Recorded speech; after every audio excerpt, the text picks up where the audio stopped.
Necesito que saquen su calculadora para que la tengan a la mano. Bronca va a ser que voy a ocupar mucho el pizarrón. No sé si lo vayan a ver.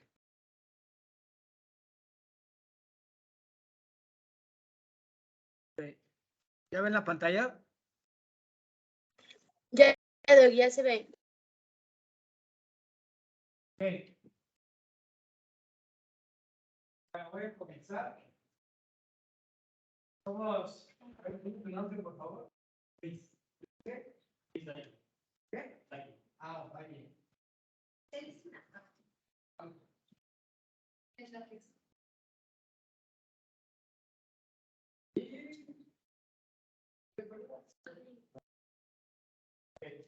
Bueno, vamos a ver esta parte del curso. Vamos a dividir diferentes horas.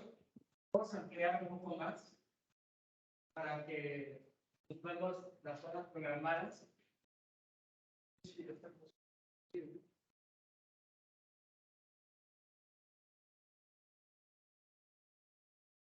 Para los que están en línea, pues desafortunadamente no van a ver el pizarrón. Entonces, vamos a desarrollar el tema. La parte del eje, ahora esta nueva variante que es el eje plus, viene principalmente escenarios.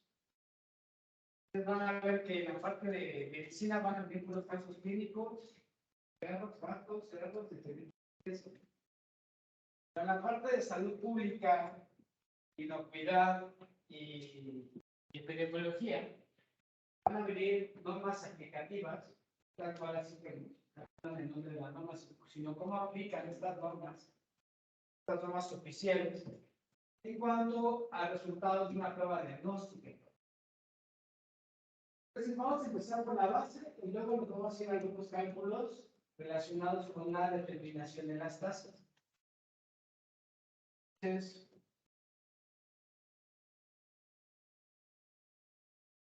no sé si en línea me sigan escuchando. Doc, la verdad se oye muy mal. Sí, seguramente sí, pero bueno, no, es que no está activado el broadcasting.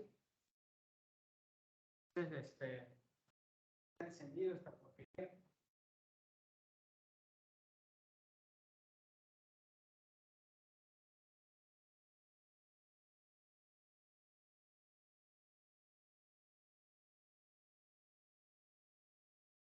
El broadcasting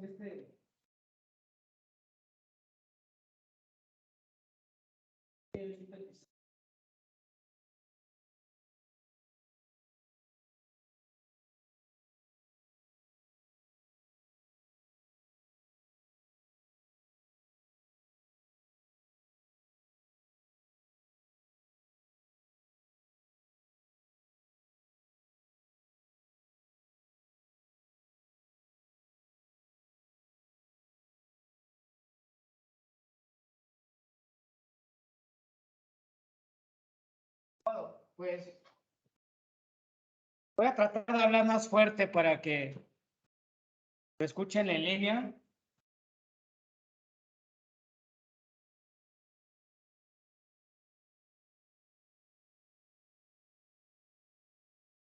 La bronca va a ser el pizarrón, si no lo van a poder ver. ¿Qué les pasa por no venir presencial?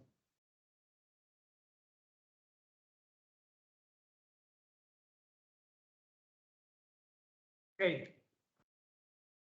Vamos a ver rápidamente este curso, empezando por una definición clásica de la epidemiología.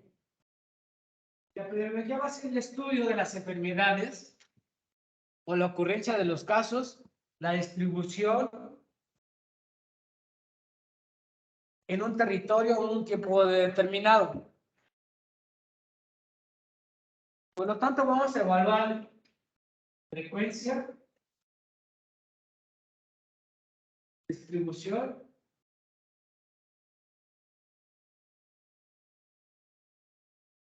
tiempo, número de eventos. Y estos eventos los vamos a dividir en dos porcentajes de morbilidad y de mortalidad.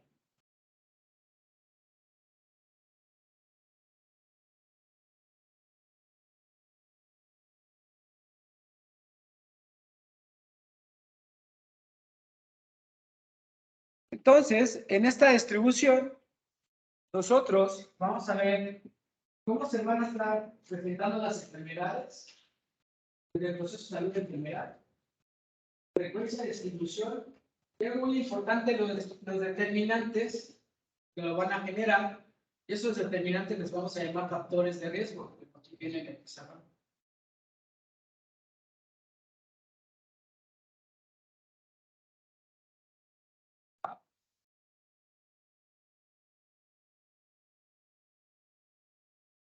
En el examen de GEL, lo que vamos a ver en este curso es cómo podemos aplicar la parte de la epidemiología, desde determinar el origen de la enfermedad con la causalidad. Acuérdense que la causalidad tiene que ver con el origen de un evento. Esto lo vamos a llamar como medidas de asociación. Entonces, siempre la causalidad la vamos a correlacionar con medidas de asociación. Una vez que nosotros sepamos la causa o la asociación de un factor de riesgo, podemos determinar cómo controlar esta enfermedad. Vamos a ver qué información vamos a tener de la historia natural de la enfermedad, desde la triada epidemiológica. Esta triada epidemiológica va a ser la interacción entre la gente, el huésped y el ambiente. Es muy importante identificar cuáles son las características de cada uno de estos.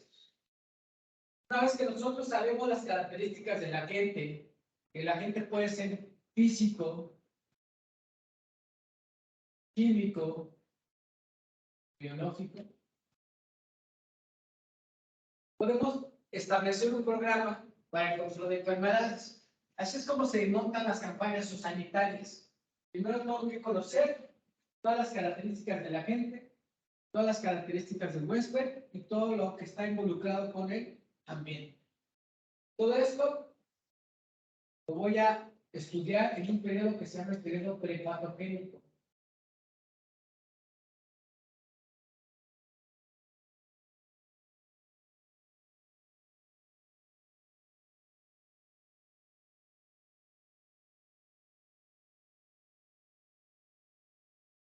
Ahora,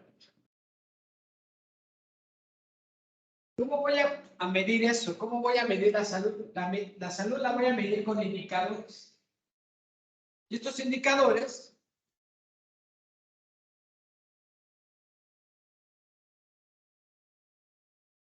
van a utilizar para medir el estado de salud de una población. Por lo tanto, yo tengo que saber cuál es el proceso de salud, qué se tiene que perder para que se pierda ese estado de salud y se vaya a enfermedad. Y todos los aspectos relacionados con la salud del huésped. Esto va a estar directamente relacionado con los factores ambientales.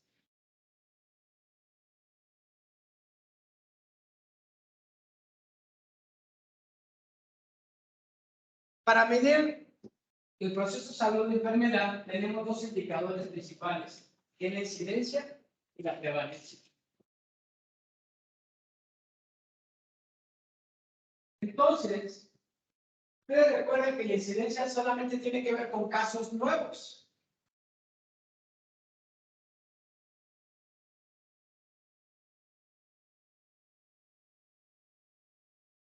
En un periodo determinado, y la prevalencia va a ser el número de casos que se van acumulando. Si en el eje les plantean un escenario donde mencionan en una producción de aves donde se registraron los casos de una enfermedad, por ejemplo, vamos a poner influenza aviar. En una granja de aves se empezaron a notificar casos de influenza aviar H5N2 del periodo de enero al periodo de junio. En esa notificación de casos se contemplaron casos recuperados mortalidades, ¿vale? Y casos nuevos. Eso es incidencia o prevalencia. Prevalencia porque se están notificando todos los casos nuevos, los casos acumulados y las defunciones. Si en el ejemplo viene en una producción de abejas solamente se están reportando los casos positivos de la loca europea, sería influenza. ¿Vale? Entonces, de esa manera les pueden venir las definiciones ahora en el ejemplo. No tal cual como una definición. Ahora, va a haber diferentes tipos. ¿En línea escucharon eso o no? Sí, doctor. Ahora, los otros indicadores va a ser mortalidad y letalidad. Mortalidad es muy sencillo porque es el número total de defunciones en una población en un tiempo determinado.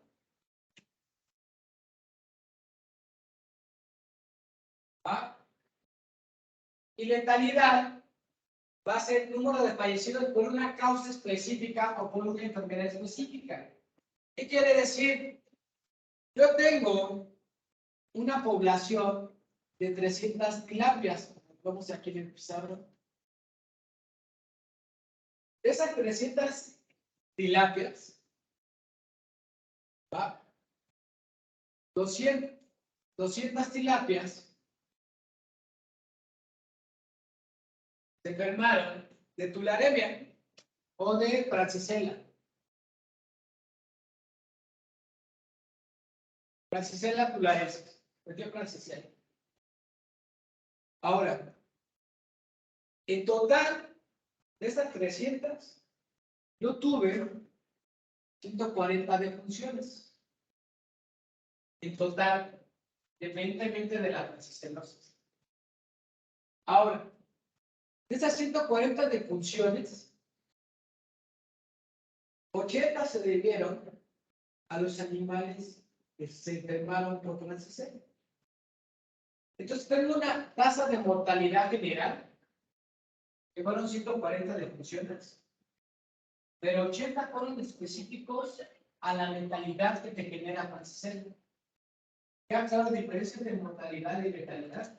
La letalidad siempre vamos a estar cuantificando número de eventos que generó la enfermedad y de esos totales voy a sacar el porcentaje o la tasa de letalidad.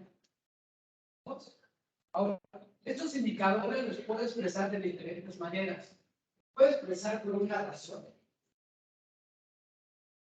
una proporción, una tasa. De esta manera yo puedo darle valor a mis indicadores de salud, ya sea incidencia, prevalencia o los indicadores de mortalidad y letalidad. ¿Vamos? ¿Dudas?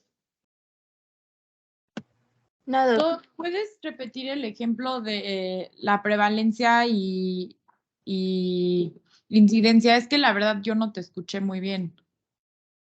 Sí, es que está un poco mal acústica porque el broadcasting no enciende, no sirve. Entonces, Ya, es que sí se oye como muy lejos. sí, es que estoy en el pizarrón. Desafortunadamente, ¿cuál es tu duda? O sea, es que la verdad no te escuché. O sea, quería saber cuál era la respuesta. Nada más oí el problema y luego ya no oí por qué era la respuesta. Ok, en el caso de incidencia y prevalencia, tal cual no te van a venir como las definiciones de cada indicador, sino te puede venir un ejercicio. Por ejemplo, en una producción, en una granja de aves, se están notificando casos de influenza aviar H5N2. Se están notificando tanto los casos acumulados, casos recuperados y los casos nuevos. Eso es incidencia o prevalencia. Pues si te están diciendo casos nuevos, sería incidencia. Sí, Pero además de casos nuevos, el reactivo dice casos nuevos, casos recuperados, casos acumulados, mortalidades, ya no es incidencia, ya sería prevalencia. ¿Estamos? sí, o sea, solamente O sea, si te así. ponen casos nuevos, solo así es incidencia. ¿Cómo? O sea, solo si te dicen casos nuevos es incidencia. Si te ponen más, ya no es incidencia. Ya es combinación con prevalencia. Va, mil ¿Va? gracias. Okay. ¿Apellidos? ¿Cómo? Ungay. Ungay. Alegre. Please, I am Please.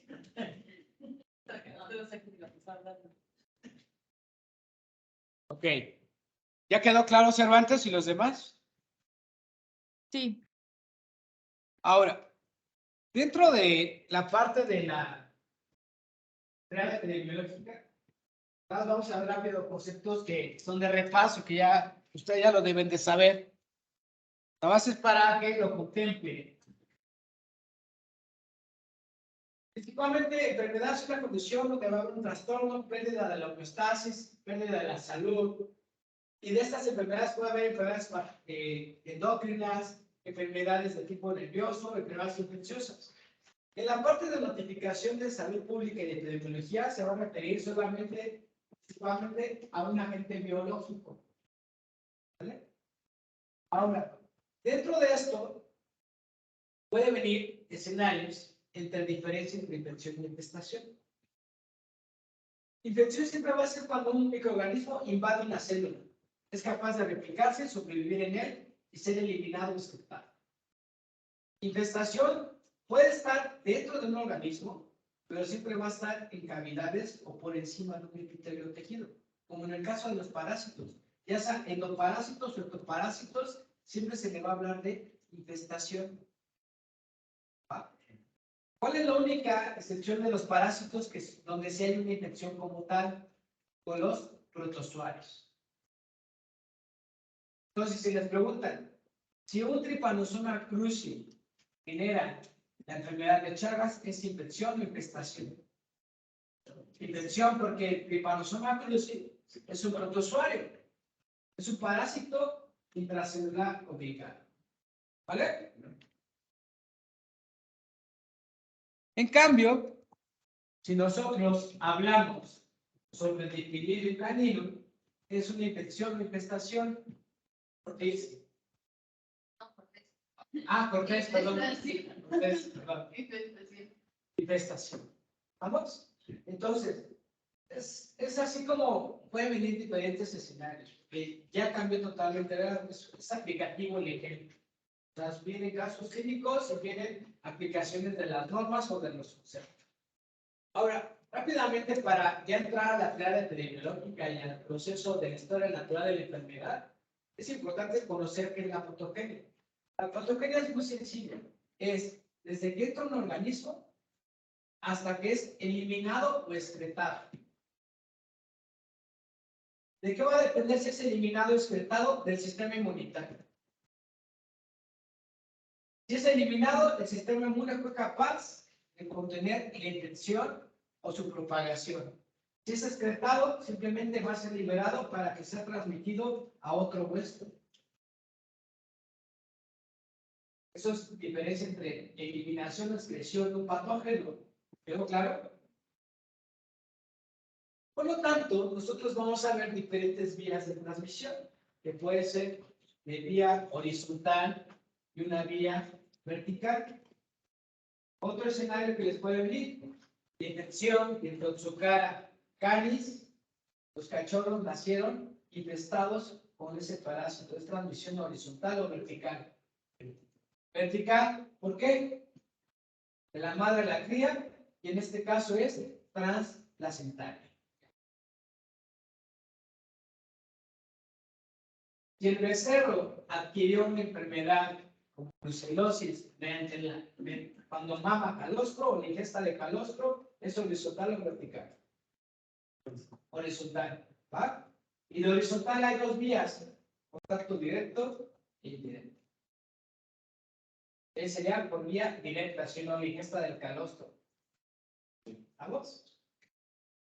En el caso de las aves, la transmisión, si el pollo nace infectado de salmonelosis entérica o enteritides, es vertical o horizontal. Vertical, ¿y cómo se llama esa vía? Si las aves no tienen placenta, ¿cómo se hace la transmisión? Transovárica. Transovárica. Entonces, vías transplacentarias o transováricas, ya sea en ovíparos o mamíferos, va a ser de la madre de cría, va a ser vertical. Y eso es desde la entrada vía de transmisión.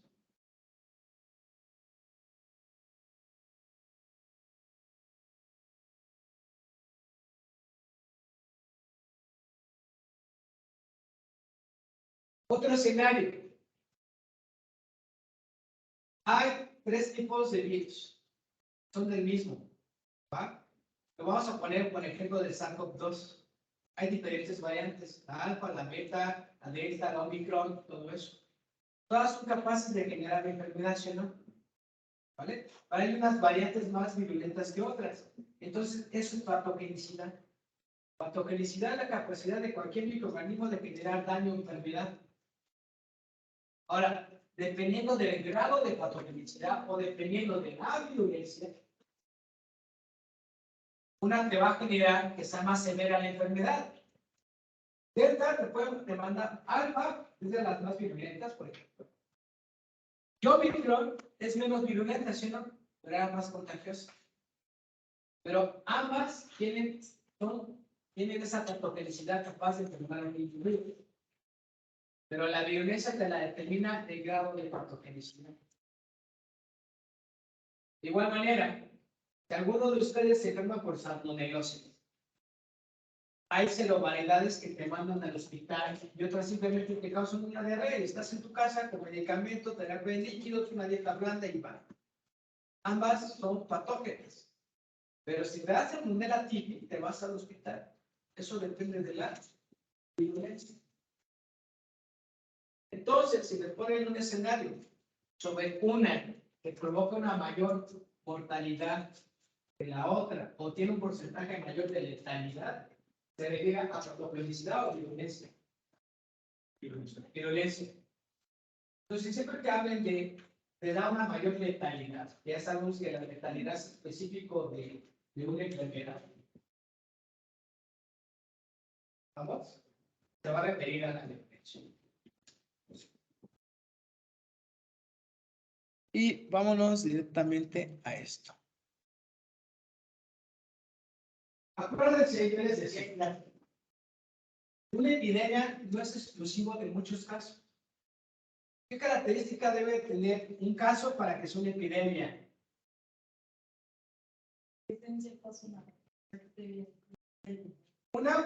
Tenemos que tomar en cuenta el territorio o la ubicación geográfica. ¿Qué más? Pero número de casos, muchos casos es equivalente a una epidemia. Necesariamente. Pero que pase, ¿no? Que sobrepase el número habitual de los... Exactamente, debe de sobrepasar el promedio. ¿Va?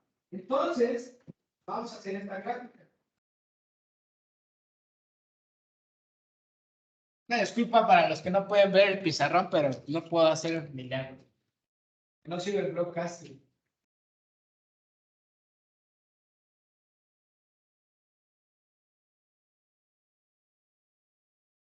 El mejor ejemplo es la influenza en humanos. Cada año hay entre 60,000 y 80,000 casos. Son muchos casos, ¿sí o no? Pero no por eso todos los años tenemos epidemias de influenza. Principalmente la que es influenza tipo A, la estacional. Hay muchos casos. Esto va a depender también del factor estacional.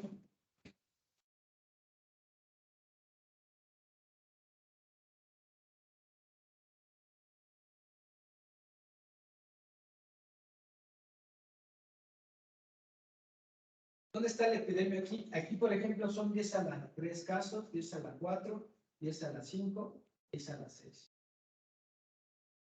¿Dónde está la epidemia? Aquí. Aquí, a la mitad del semestre, bueno, a la mitad del año, que puede ser julio, aunque tengo 10 a las 5 casos, y aunque en los demás meses tengo 10 a las 6, que son millones de casos, aquí está la epidemia. ¿Por qué? Porque esto salió sobre el promedio. Entonces, si numéricamente manejan un cuadro de datos en el ejercicio, nada más vaya a ser qué es lo que se está saliendo en el promedio. Esa es la respuesta. Tal periodo y tal año es la epidemia de esa enfermedad. ¿Queda? Ahora, muy sencillo. Si de repente les mencionan que es una enfermedad exótica, ¿cuántos casos se considera epidemia a partir de una enfermedad exótica? En enfermedades exóticas, arriba de 1 o 2 casos, o ya se habla de un brote, es una epidemia de enfermedades exóticas. ¿Por qué? Porque hay 0 casos durante. O sea, una enfermedad exótica es que no se ha presentado, o se desconoce su situación sanitaria, que no se ha presentado por lo menos en un periodo de 5 años o más, en un territorio determinado, en un tiempo determinado. Entonces, si define un escenario de una enfermedad del grupo 1, o sea, aunque no conozcan cuáles son todas las enfermedades del grupo 1, en el grupo 1 están todas las enfermedades exóticas. Entonces, si les viene una pregunta, se presentaron 5 casos de una enfermedad, les ponen así, por ejemplo, de fiebre aftosa, perteneciente al grupo 1 en México. ¿Es un brote? ¿Es una epidemia? ¿O es una enfermedad emergente? ¿Qué es? Para empezar, esta sería una epidemia. Y como no ha habido casos de mucho tiempo, no puede ser emergente. Tendría que ser una enfermedad emergente. Una enfermedad emergente, fiebre porcina clásica. Se logró eliminar la fiebre porcina clásica desde el 2014. Se controló y se eliminó.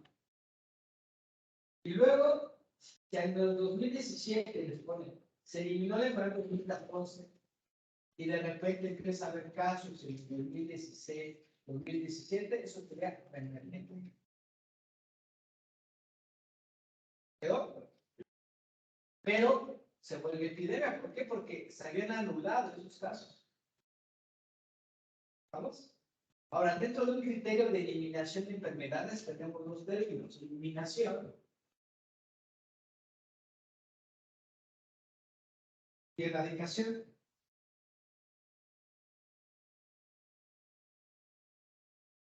¿Cuál es la diferencia?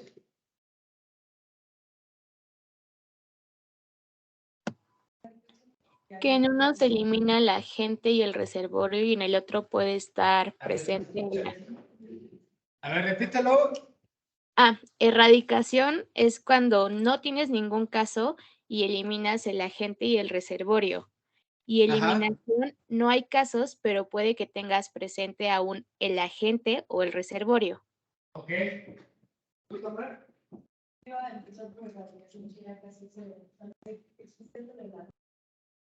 Ok. En el caso de la rabia humanos.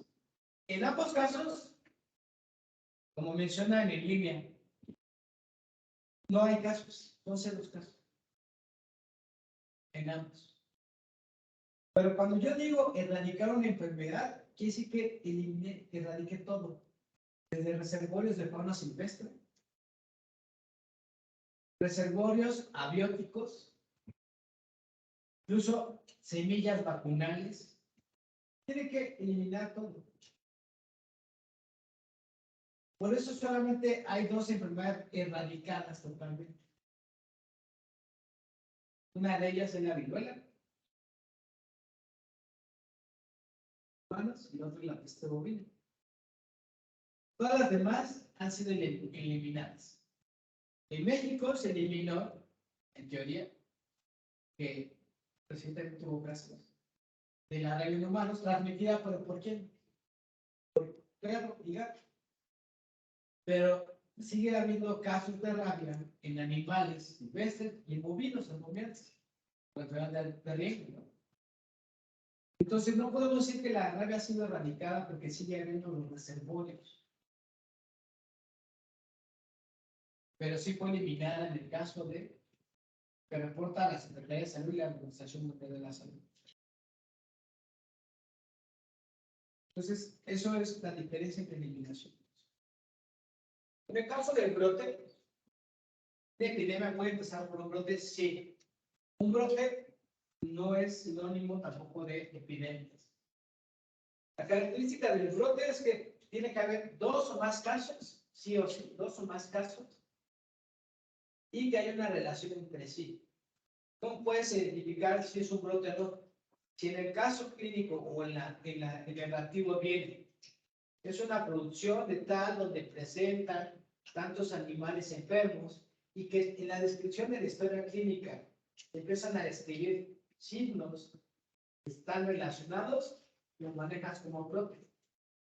Si de repente te ponen que tienes 20 animales enfermos, de esos 20 animales enfermos te dicen, 2 tienen diarrea, 4 tienen claudicaciones, 5 tienen accesos en piel, y no empiezas a correlacionar, entonces no se puede llamar un brote. ¿Vamos? ¿Sí? Ahora, este brote puede generar un poco de infección. Y el foco de infección va a ser acumulación de animales enfermos que presentan los mismos casos relacionados entre sí, ¿vale? Y te puede generar 1, 2, 3 brotes en diferentes regiones. Eso ya es un poco. Imagínense que están en un municipio donde hay producciones continuas. Si de repente en la granja hay un brote, que ya se clasificó como un brote, y luego en la granja B hay un brote y sigue siendo muy parecido a esto, ahora sí lo vamos a llamar poco. ¿Verdad?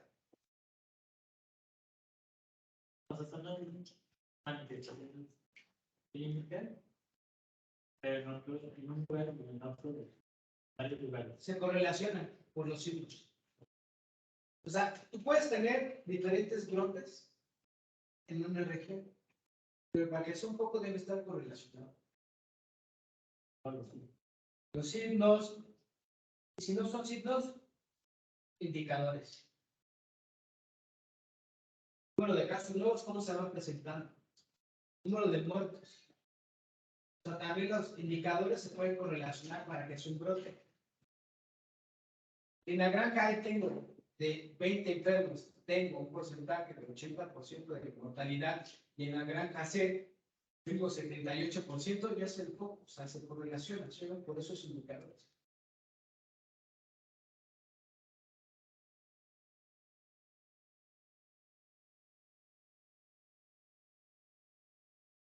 ¿Dudas? No, doc.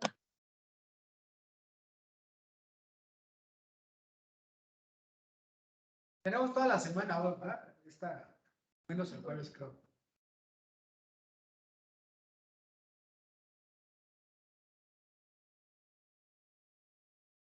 Mañana, miércoles y viernes, ¿no? Tenemos.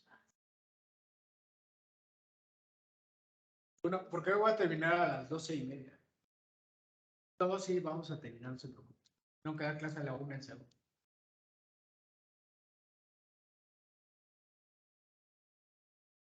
¿Quedó claro lo que es una epidemia, un brote? Y obviamente la endemia es un territorio específico. Doc, ¿Qué pasó? el foco de infección entonces es cuando tienes, o sea, los mismos signos relacionados, pero en diferentes producciones o diferentes lugares. Diferentes regiones, así es. Va, gracias. ¿Va? ¿Qué pasó? ¿Tienen dudas?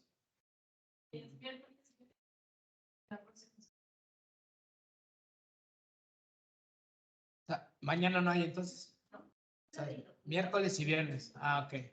Va. Perfecto, está bien. Ahora,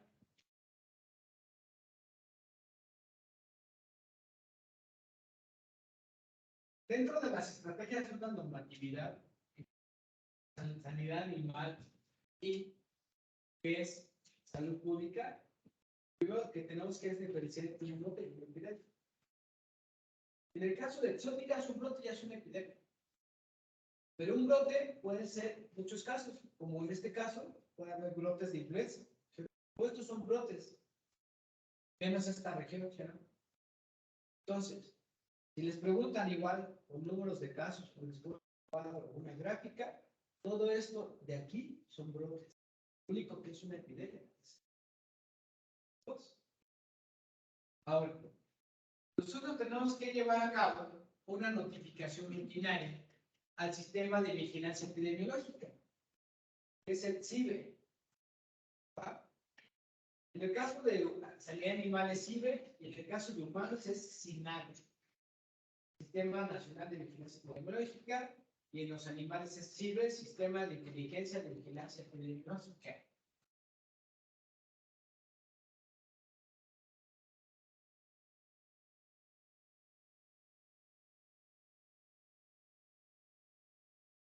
Ahora, rápidamente, esto, yo tengo que definir, hacer la definición operacional de un caso. Igual, escenarios. Puede ser un caso clínico de laboratorio o epidemiológico. Si les marcan signos, lesiones, exudados, constantes fisiológicas, ¿va? Alteraciones, fluidos, lo que sea, caso clínico. Si les ponen de tal prueba se realizó una aglutinación, una inhibición de la aglutinación, una prueba de ELISA y se obtuvo tal dictamen, es caso de laboratorio. Y generalmente se llaman casos confirmados, casos de laboratorio. Del caso clínico sale un diagnóstico presuntivo. ¿Vamos? Y por ejemplo, si les mencionan que en tal región se identificó tales reservorios de fauna silvestre, los cuales pues, son portadores de tal virus, y se han manejado que se han reportado tantas defunciones y tantos casos de casos nuevos, es un caso que epidemiológico. Todo lo que tenga que ver con indicadores es el caso epidemiológico.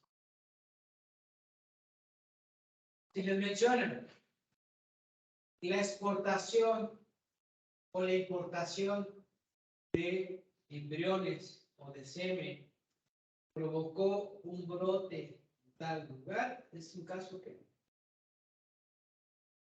el análisis de riesgo de la importación de huevo, de cárnicos o de cualquier producto de origen animal puede ser un riesgo para la entrada de, por ejemplo, en el caso de la peste porcina africana.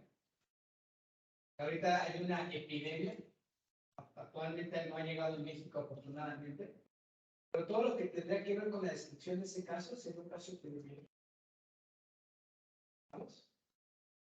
Introducción de vectores, compra ilegal de animales de compañía exóticos, distribución, movilidad, serían casos epidemiológicos. Cualquier ese tipo de escenario lo tienen que manejar como un caso epidemiológico. ¿Quedó claro en línea? Sí, doc.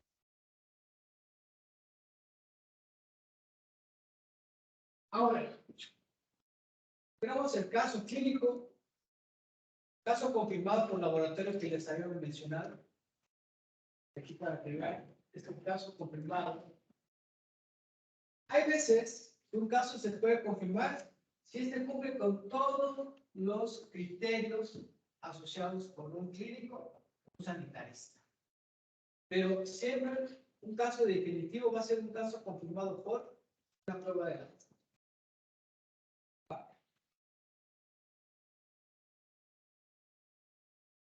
Tenemos casos asociados al brote y casos no asociados al brote. Cuando vimos medidas de asociación, vimos dos términos. Serían incidencia de expuestos, incidencia de no expuestos. La incidencia de expuestos es que el animal puso a factor de riesgo y presentó la enfermedad.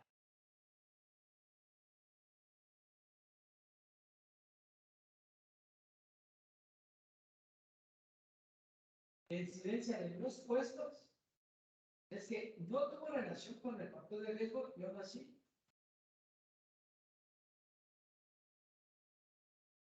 eso es incidencia de expuestos, es un caso asociado al brote. Incidencia de expuestos es un caso no asociado al brote.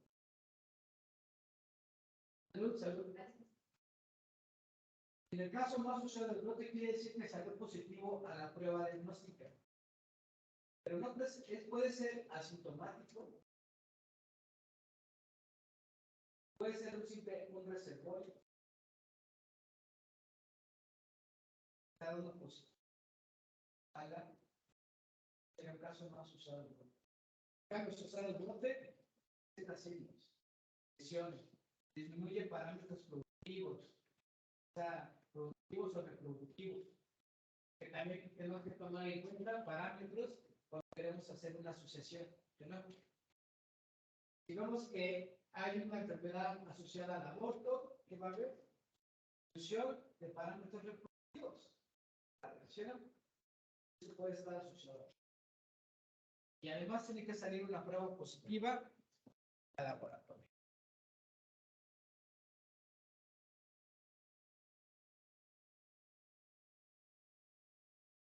Otros casos que les pueden venir.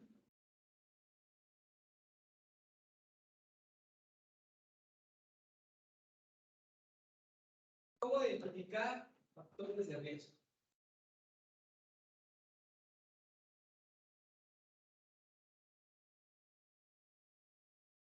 Para empezar, ¿cómo definen riesgo?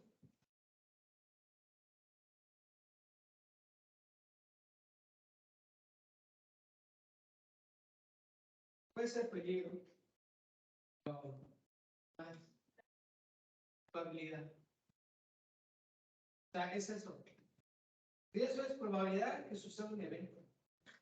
¿De qué depende? Riesgo, si sea alto, leve o bajo, el factor que estamos analizando. ¿Cuál era el factor de riesgo para que te murieras de COVID? Bueno, eso es un factor de riesgo, ¿no? O sea, estar sin cubrebocas. Pero eso no es para que te murieras de COVID, eso es para que te enfermaras de COVID. Pero para que te murieras de COVID, ¿cuál es el factor de riesgo? Con movilidades. ¿De qué tipo?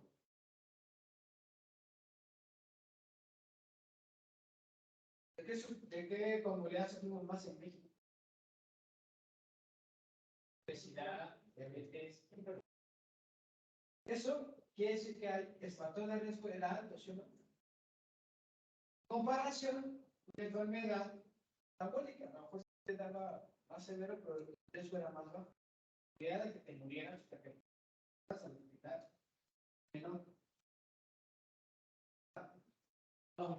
Estos factores de riesgo nos pueden servir para hacer una definición por ejemplo. En caso de ser caso primario, secundario. Aquí siempre se pone el caso índice, el caso primario. El índice es el primer caso que se detecta y no necesariamente es el primario.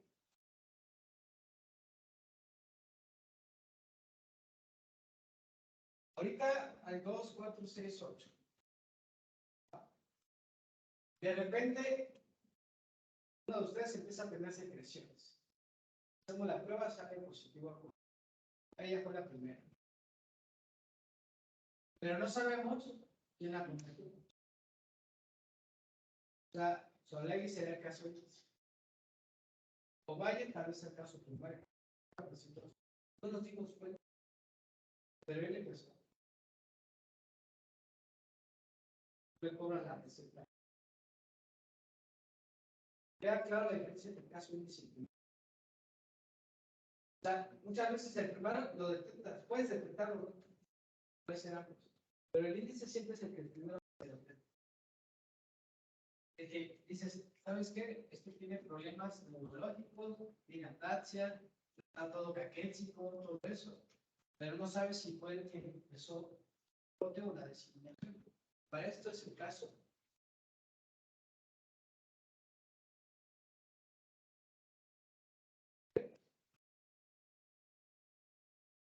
El caso coprimario es el que se presenta simultáneamente. O sea, día 2, 3, periodo de incubación, ya es al día 3 o día 4, empieza a presentar. ¿Vamos? Todo va a depender de qué, de los periodos de incubación. Se define un periodo de incubación, es el proceso en el cual empieza a adaptarse el microorganismo, va a interpretar. Está en la fase subclínica.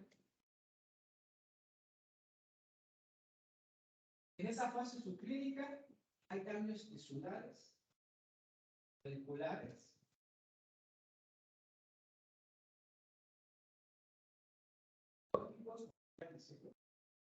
que no son evidentes para el ojo clínico. Todo ese proceso va a ser el periodo de incubación.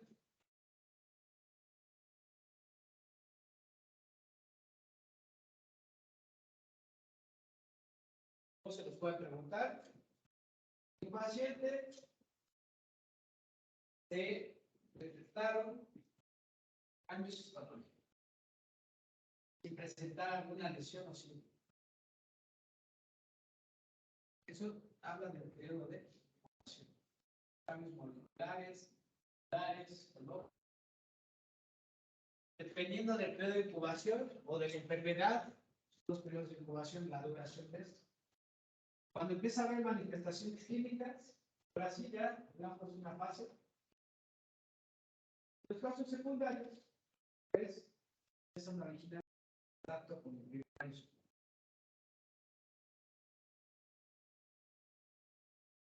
Vamos a ver esta parte.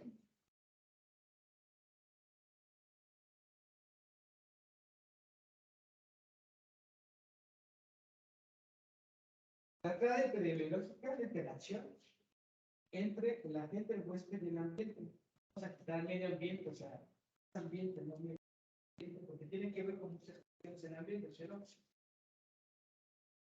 Esta va a estar en la parte del periodo prepatogénico.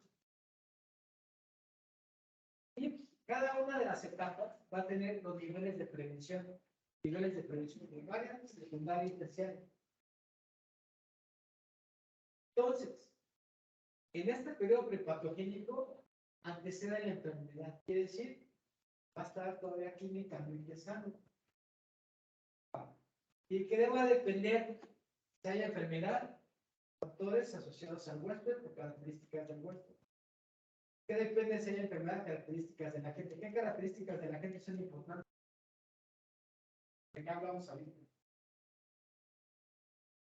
Primero, si es físico-químico o biológico. Si es biológico, depende de su naturaleza. Bacteria, virus, parásito, hongo, levadura o fleco. Ahora, después de eso, ¿qué características importantes de esos agentes etiológicos?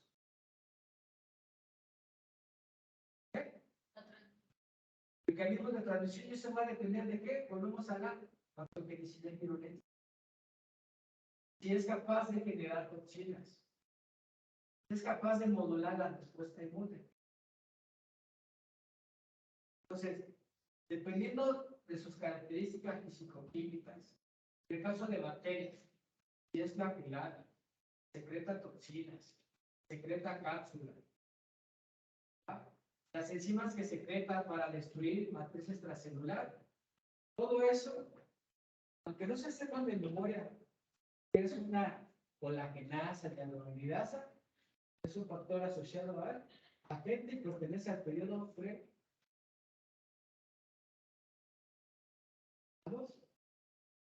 ¿Qué otra va a depender del agente? La viabilidad. Número, carga, o algo que se llama gradiente biológico. El gradiente biológico va asociado a la gente. Tiene que ver cuántas bacterias inhalaste o te comiste, cuántas partículas virales activas estuviste en contacto con ellas, qué carga parasitaria estuviste en contacto, ya sea que sea oral, vía aerógena, contacto directo en piel. Eso se llama gradiente biológico.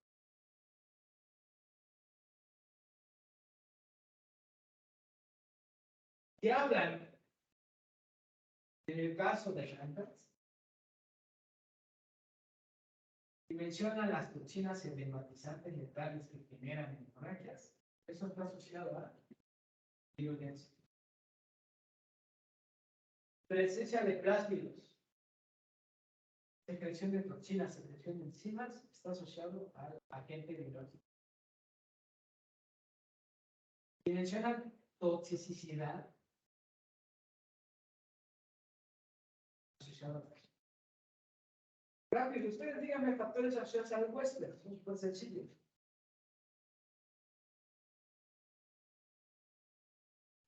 Especie. ¿Qué? Sí, temporal. Bueno, sería definitivo, ¿no? Ah, pero, ok, en el caso de algunas enfermedades parasitarias, hay puede ser definitivos, ¿vale? O intermediarios, ¿no? Ahora, pero más características asociadas al puro Western, además de, eso es parte de la patología, es importante. Pero, ¿qué características puede predisponer que se enferme un animal? Edad. Más. Estado inmunológico, estado fisiológico. Tipo de alimentación, tipo de producción, si está en un estado intensivo, semi-extensivo o extensivo. ¿Va? Más. El género, si es hembra o macho, la edad. Y otra es actividad sintética. Obviamente no es lo mismo tener las mismas enfermedades que puede tener una vaca productora de leche a un ovino de engorda. Diferentes los factores de riesgo y las enfermedades.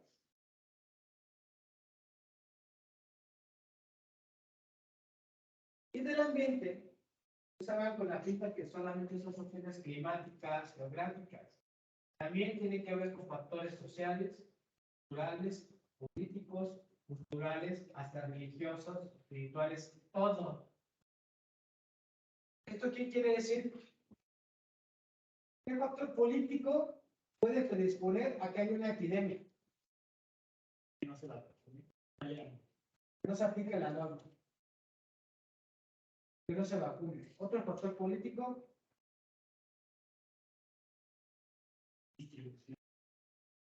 Distribución de biológicos, importación, exportación de diferentes productos, ya sean biológicos o de origen animal. Cierre o bloqueo de fronteras, ¿sí o no? Lo vivimos, o sea, ¿cuál fue el factor ambiental que dañó más a la epidemia de SARS-CoV-2? Además, social, o sea, lo que provocó que no hubiera un mayor o aumento en número de casos es un factor social, es un factor de... Y les ponen ejemplos. La cuestión de medidas de bioseguridad de higiene que no se respetan es una cuestión ambiental, ¿sí, no? O sea, bioseguridad, higiene, sanitización, todo eso. ¿Ah? Entonces, cuestiones económicas también, eso afectó mucho a la pandemia. ¿Por qué? Porque había gente que tenía que trabajar sí o sí. Y eso incrementó el número de casos. Entre que había variaciones del virus, las estupideces del Western, las cuestiones culturales, del ambiente, no estamos vivos. Entonces, en los animales, El piso técnico les puede venir como escenarios, producción de leche, producción de carne, producción de huevo. Eso puede ser un factor asociado al riesgo, ¿sí o no? Hablando de niveles de prevención primaria, todas las estrategias para prevenir una enfermedad van a estar en niveles de prevención primaria. Desde educación y promoción de la salud. Les viene la generación y la proporción de trípticos con información detallada de una enfermedad sería el nivel de prevención primaria. Unos te van a promocionar la salud y otros te van a generar una protección específica. ¿Vale? ¿Qué otro? Instalaciones. Un adecuado uso de instalaciones, diseño de instalaciones, el nivel de prevención primaria. Un ejemplo que puede ser el diseño, el tipo de piso, tipo de material, ya sea cemento, tierra o piedra. Ese análisis es nivel de prevención primaria. ¿Por qué? Porque eso te va a ayudar a la limpieza, te va a disminuir la acumulación de humedad y te va a disminuir la acumulación de gases, ¿sí o no? Entonces, esa simple reseña es un nivel de prevención primaria. Comederos acorde al número de animales es nivel de prevención primaria. Comederos automáticos, todo eso. ¿Por qué? Porque te va a ayudar a prevenir algunas enfermedades o te ayuda al manejo de las vacunas. Las vacunas entran en infección. Todas las vacunas son niveles de prevención primaria y son protección específica. Ojo, aquí la mayoría de las referencias que yo no estoy de acuerdo, los desparasitantes nos aplican como nivel de prevención primaria. Pero dígame qué desparasitantes profilácticos. Hay algunos que son profilácticos para ectoparásitos, pero los demás son terapéuticos. Pero viene el nivel de prevención primaria. ¿Sí se entiende eso? O sea, tú cuando desparasitas es porque tiene que tener parásitos, ¿sí o no? Haces un análisis de heces, ¿va? Y ya ves, dependiendo del tipo de parásito, la técnica, si es, por ejemplo, si es quieres detectar una coxidia o un transcelular facultativo esotérico, o sea, es un PAUS, ¿no? Para guiarle, por ejemplo. Pero si quieres detectar carga parasitaria general, sin cuantificar, haces explotación. Si quieres cuantificar, haces sedimentación o más masa. Pero también te desparasitas y que no es una práctica así que se hace. O sea, realmente cuando vacunan de una desparasitas. Por eso siempre la referencia lo ponen y lo siguen poniendo como niveles de prevención primaria. Realmente la desparasitación debe ser. Tiene parásitos con la visita. Ahora, en cuestiones de campaña, por ejemplo, los niveles de prevención primaria están contra la fasciola. ¿Qué hacen la mayoría de productores cuando viene época de lluvias? Parasitar. Pero lo hacen antes, no durante. ¿Cuándo se debe hacer? Durante, ¿sí? ¿Por qué? Porque es cuando una mayor producción mayor población de caracol. Ahora, en esos ciclos, está lo de los ciclos de los huéspedes definitivos intermediarios. En no sé si te los llegan a preguntar en alguna especie, pero lo más importante en los ciclos, cuando son definitivos intermediarios, hay que conocer cuál es la fase infectiva del parásito. En la mayoría de los tremátodos, es la fase metacercaria.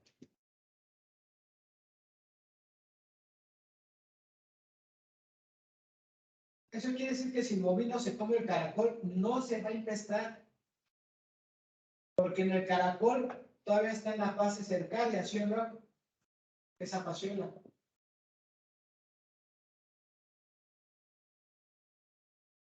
queda. O sea, tiene que pasar el ciclo del caracol para que se convierta con las condiciones microambientales, salga como llega así, ahí sí se presta quedarse en el móvil. Y es bien cuando está en las plantas. Las plantas en el agua. Por eso los humanos, la única forma es que adquieran la pasionasia es que, si es una zoonosis, pero muy rara, en estos, ¿cómo se llama? Perros. ¿Cómo se llaman estos? Espárragos.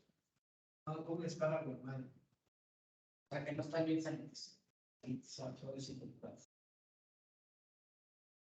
Todo lo que tiene que ver saneamiento ambiental, desinfección, desratización, todo eso en niveles de prevención primaria.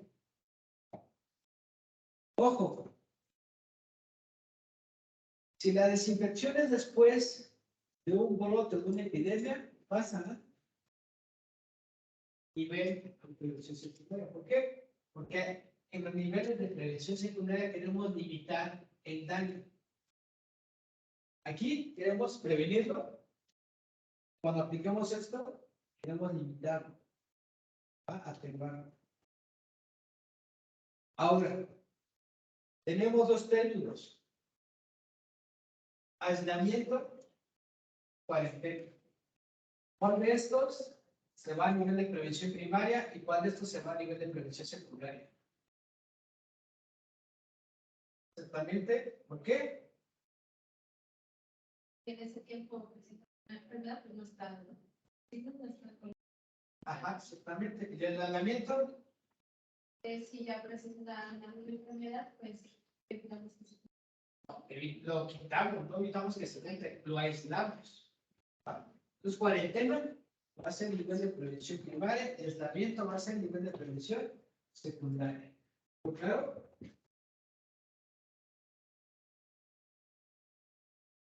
Vámonos al periodo patogénico. Aquí les pueden hablar sobre lo que es la fase subclínica que ya vimos, que es el periodo de incubación, donde puede haber cambios tisulares, celulares, humorales, bioquímicos e inmunológicos. No son perceptibles al diagnóstico clínico. Entonces, esta fase la vamos a tener etapa subclínica.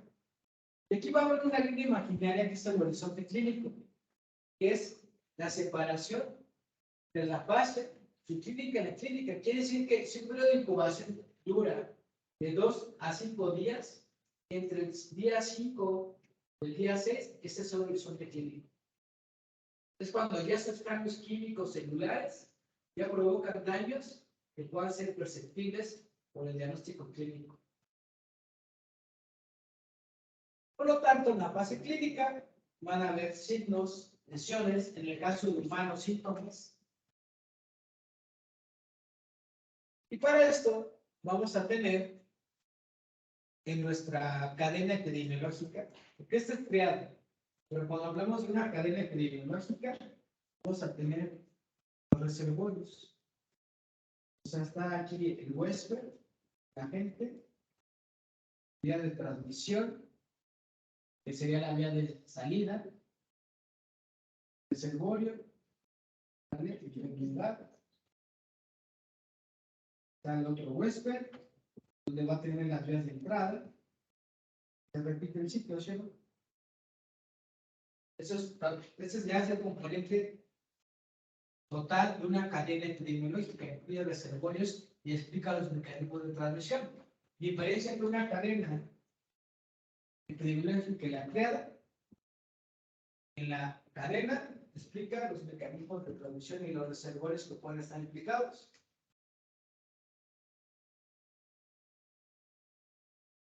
Para evitar que el animal muera o se sigan propagando los casos, se van a aplicar los niveles de prevención secundaria. Por lo tanto, son estrategias o herramientas que se utilizan o se emplean para limitar el daño, limitar la propagación de la enfermedad, limitar o disminuir el número de defunciones o pérdida de animales.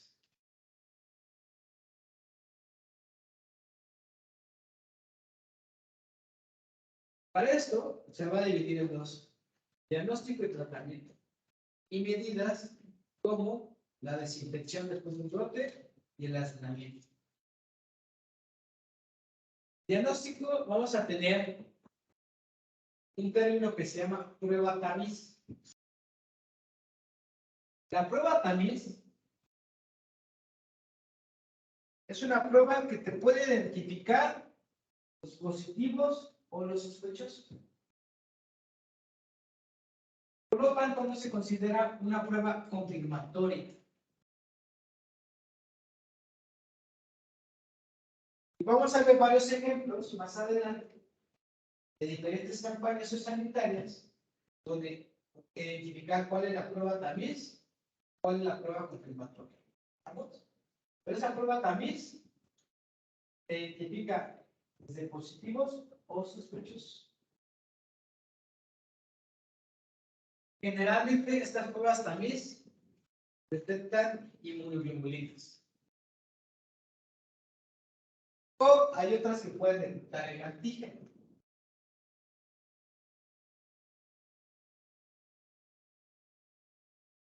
Entonces, ¿cuándo aplicar una prueba tamiz y cuándo aplicar una prueba confirmatoria? Si yo tengo animales sospechosos, aplico una prueba tamiz, porque las pruebas también son más baratas, son más rápidas, en comparación a una prueba confirmatoria. ¿Qué otra medida voy a aplicar de nivel de prevención secundaria? Encuestas epidemiológicas.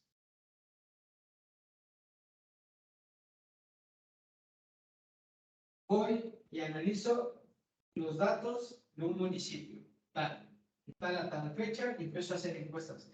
¿Cuántos enfermos han tenido con esta simbología? ¿Cuántos enfermos o cuántos animales murieron con estas características, con estas lesiones?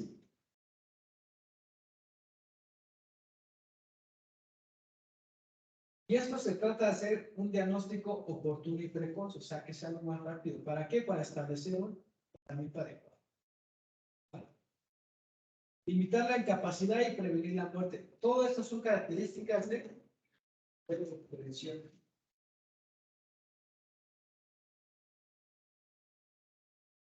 Ojo, no todas las referencias incluyen un periodo postpatogénico. Porque si el animal se muere, bye. O sea, se acaba la triada, ¿sí o no? El objetivo de establecer estos niveles de prevención secundaria es regresar a dónde? La salud, al periodo patogénico. Entonces, cualquier herramienta o estrategia para regresar un animal al periodo patogénico tiene que ver con niveles de prevención secundaria. ¿Vamos?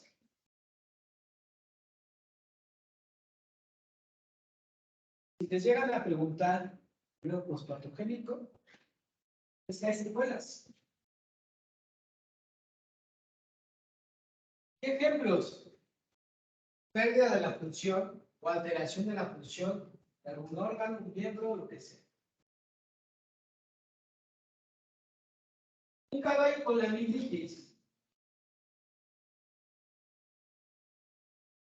Puede ser que permanezca en periodo patogénico o termine con secuelas de planificación de diabetes. Alguno o los dos. Ese es un periodo postpatogénico.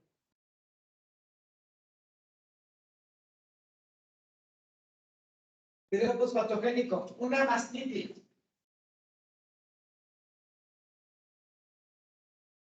Fue tan severa la necrosis en alguno de los cuartos de esta glándula mamaria que tuvimos que hacer donar. ¿Dónde está la secuela? En su proceso de aplicación. No produció lo mismo o simplemente quedó tan dañado el tejido de la glándula mamaria que ya no va a haber producción de leche. Eso es periodo postpatogénico. Niveles de prevención terciaria, rehabilitación. Si yo tengo un caballo que era de alto rendimiento deportivo y por un problema de ligamentos o alguna claudicación, a lo mejor ya no va a ser de esa área, pero lo voy a reubicar en otra cuestión sofrénica, como simplemente acompañamiento o trabajo médico. Esto es un nivel de prevención terciaria. ¿Era? Esa vaca de productora de leche, pues nomás lo voy a mandar a engorda o tiene cría. Porque genéticamente estaba bien. Pero ya no lo va a tener para producción. La ubicación social, laboral, funcionalidad, obviamente la rehabilitación, todo lo que tiene que ver con cuestiones de rehabilitación, más en niveles de prevención terciaria, para tratar de reubicar, ya sea laboral, funcional, técnicamente a un animal. Un ejemplo muy sencillo, una persona que de repente adquiere una discapacidad por alguna, los reubican laboralmente, ¿sí no? El mejor ejemplo son las personas que nos ayudan en el aeropuerto. Todas esas personas están en el periodo postpatogénico y es un nivel de prevención terciaria porque los reubicaron laboralmente. Si los han visto, ¿no? O sea, las personas que nos auxilian, que tienen algún problema, todos los reubicaron laboralmente. Hay personas que se dedicaban a otras cosas y por una labor social se reubican y están trabajando. Es un ejemplo. No puede pasar con los animales. Es que me acuerdo que hablamos de que hay enfermedades que no y literalmente nos decías no aplica. O sea, por ejemplo, casos de rabia. ¿Qué otras? Por ejemplo, de la norma tuberculosis. Y eso es riesgo sanitario o es matarse. Y aquí se acaba el periodo. Ahora, hablando de eso, ¿cómo lo tocas? La repoblación. La repoblación, ¿en qué nivel de prevención la metería? Primaria, secundaria o terciaria. ¿Qué? Porque voy a quitar esas secuelas que me dejó la muerte de los animales. En el caso de enfermedades de campañas que vamos a ver tuberculosis, brucelosis, dengue, influenza aviar, porcina. Vamos a ver algunas normas canceladas como salmonelosis. ¿Va? Vamos a ver garrapatas, que también está cancelada. Aunque ya estén varias canceladas, las vamos a ver porque, aunque el EGEL, según ya se actualizó, no se ha actualizado en todo los temas. Entonces, todavía les pueden preguntar normas canceladas. No podemos dejarlas de ver más porque actualmente ya están canceladas. Se las pueden preguntar. Entonces, en ese caso es matarse y aquí se acaba. Ya no pasan los patogénicos, se muere el animal y ya.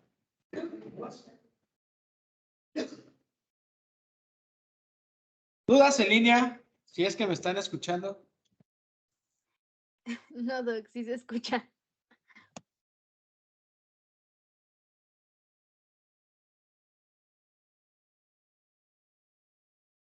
Ok.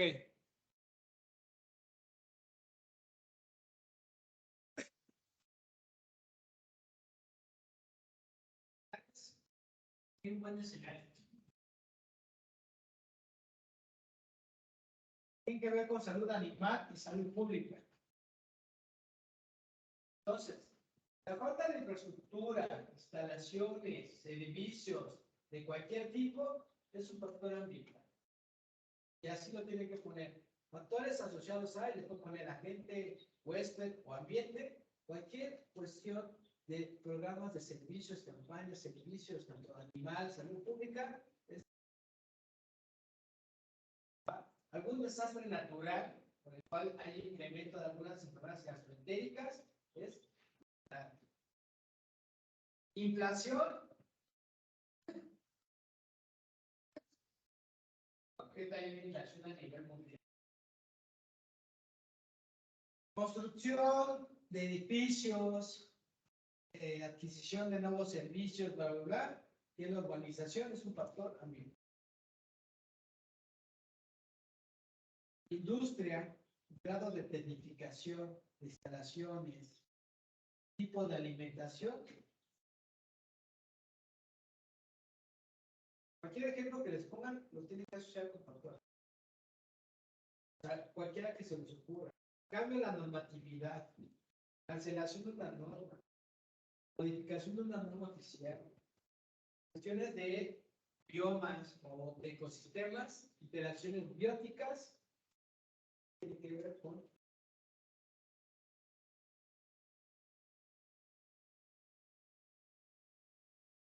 reservorios, principalmente parásitos. Producción de estos o cambio de estos. Entonces, no sé si les ha tocado a ustedes, ya tienen más experiencia en técnica. Seguramente les han tocado casos de leishmaniasis. Muy raros, pero ya hay casos de fusión. ¿Les ha tocado? Puede ser presentación por plano, ¿no? Eso, principalmente el vector, ¿dónde están? Son las costeras.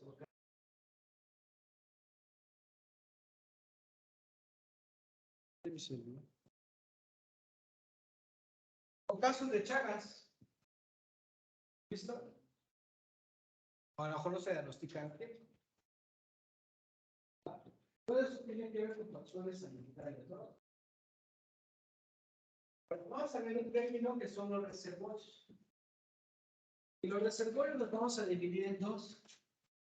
Reservorios abióticos y los bióticos.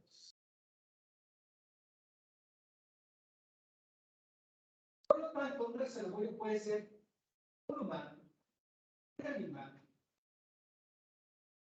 o sea, cualquier microorganismo vivo, o materia inanimada, factor abiótico. Un factor abiótico quiere decir que no tiene vida. Entonces, la definición de reservorio es muy amplia. Díganme un factor abiótico que sirva como reservorio. Abiótico. ¿Qué? Más. El agua, charcos, ríos, mares, suelo de polvo, pasto, todo lo que quieran. O sea, esos son factores abióticos. ¿Sirven de reservorios? Los alimentos serían abiótico o abiótico. Abiótico. Es un reservorio. Díganme factores bióticos. ¿Eh? Cualquier animal.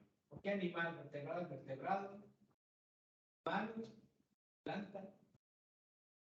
Incluso ahora las bacterias pueden ser reservorios.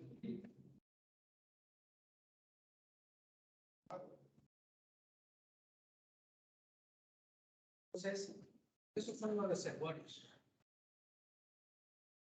Pues aquí viene.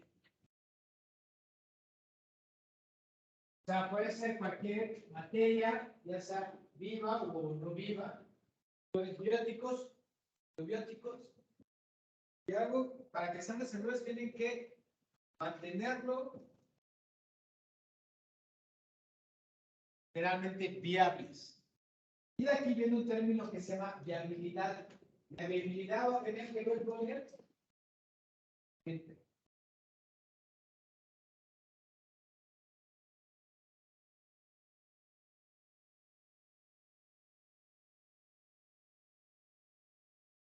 ¿qué depende de la viabilidad de un microorganismo patógeno?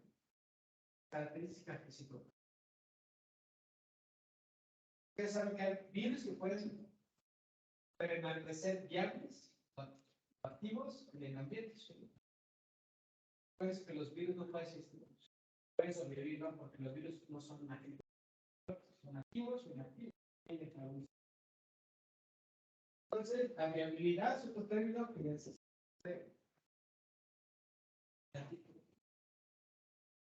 ya para terminar, vemos miércoles. Va a haber un reservorio epidemiológico.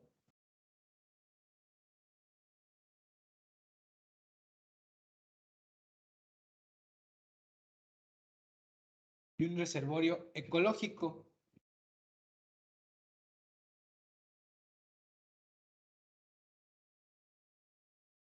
La diferencia, y es muy sencilla, entre ecológico y epidemiológico, es que el ecológico es un portador asintomático.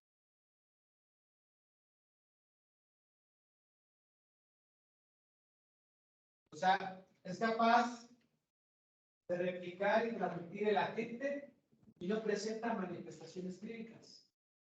Eso es un reservorio ecológico. El reservorio epidemiológico, además de propagar, replicar y transmitir el agente, va a presentar lesiones o manifestaciones clínicas.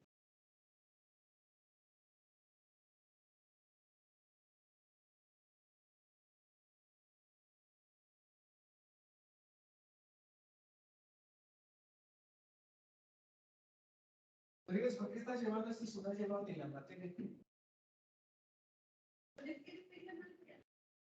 Deberías estudiar asuntos.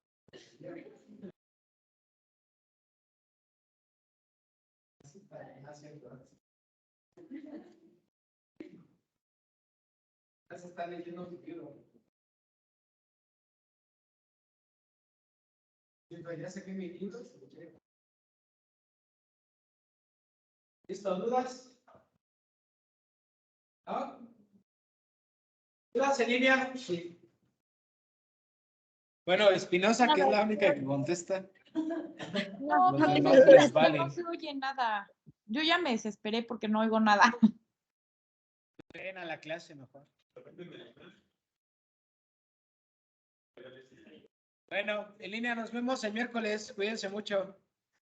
Gracias, Sí, Doc. bye. Yes.